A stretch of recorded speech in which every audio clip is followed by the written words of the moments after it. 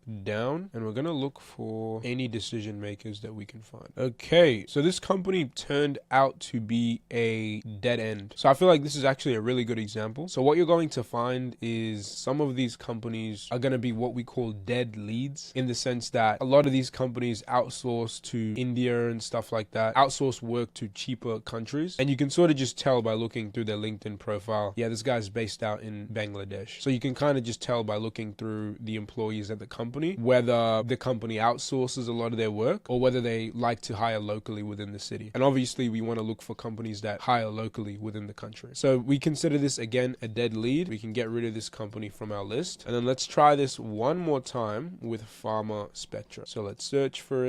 Let's open it up. All right, and this company looks a little bit too big for my liking. Okay, yeah, so it looks like this company has been acquired. So when the person who we found this company off of got hired, the company was owned by different people and now it's owned by a much bigger company. So we'll take this company off of our list and we'll try our luck with the digital agencies. So in order to find the digital agencies LinkedIn, the easiest way to do that isn't to actually search for it. As you can see, I searched for it and nothing came up. What we're going to do instead is we're going to click into their website, and if we scroll to the very bottom of the contact info, they almost always have a LinkedIn that we can then obviously take a look at. So if we head to the people tab, we have a scroll through, we can have a look for any technical managerial roles. Okay, and this is also a dead lead. So this is basically just going to be a lot of work filtering through companies that don't hire locally. So we can basically just remove that company from our list. We'll try our luck with this next one. So if we go back, website, scroll down, open them up on LinkedIn, head to the people tab. Okay, nice. So we have the co-founder and director at Make Agency. So he's responsible for the technology side of things, I suppose, based off of his LinkedIn title. So what we'll do is we'll take his name, we will note it down, and we'll look for 1 or 2 more decision makers. So let's try. Okay, beautiful. Head of web. So this is the person that is, it looks like, responsible for the web development side of things when it comes to this agency. Nice, this is very good. So what we are going to do is note her name down, or his, yeah, so we're going to note her name down here. And I feel like that's more than enough examples for you to get the idea of how to find these decision makers. Again, it's a little bit of a tedious process, but I promise you it doesn't take that long. I've literally been sat here for like 5 minutes. It'll probably just take you 1, 2, maybe 3 hours to build a really solid list of companies and decision makers you can get in contact with. But now you sort of get the idea of how to actually find the decision makers. What I want to walk through now is how we can actually get in touch with these decision makers. So what I'm going to show you how to do now is how to find their LinkedIn profile. I mean, that's already pretty obvious, but I'll also show you how to find their company email and how to find the company number. So we'll start with the LinkedIn. I mean, if this wasn't obvious enough, for each person or each decision maker, we just want to note down their LinkedIn profile next to where we have their information. So let's just to make this video as quick as possible and not repeat ourselves, just note down down these three, and then obviously we would do it for these two people as well and all the other decision makers on our list. But just for time's sake, you get the idea. And to find the company email of each of these decision makers, here is what we are going to do. What we are going to do is we're going to go to this website called hunter.io. And once you're logged into this website, what you then want to do is head to the Finder tab. And what this is going to allow you to do is take the website of any company, and this application is going to then find all of the company emails of all the employees at that company and list them out for you. So for example, again, we're starting with Iris Audio Technologies. So if we open up that company and we head to their website, and just to make sure that's the correct website, we'll search it up on Google. Okay, yeah. So it looks like this is the domain that they use for their website. So we're going to copy this website link. We're going to paste it into hunter.io. And then what we can then do is just click on this. And now we have all of the company emails of the employees at this company. And as you can see here, we have two of the three decision makers that we have on our list. So we have Bryony and we have Jacoby. And then we hit reveal, and then we can literally just copy these emails, paste them right here. And then we can do the same with Jacoby, paste them right here. And then Pierre, let's search for Pierre. So you can actually use this search bar here to search for particular kind of people at the company. And when we search for Pierre, it's telling us that we need to,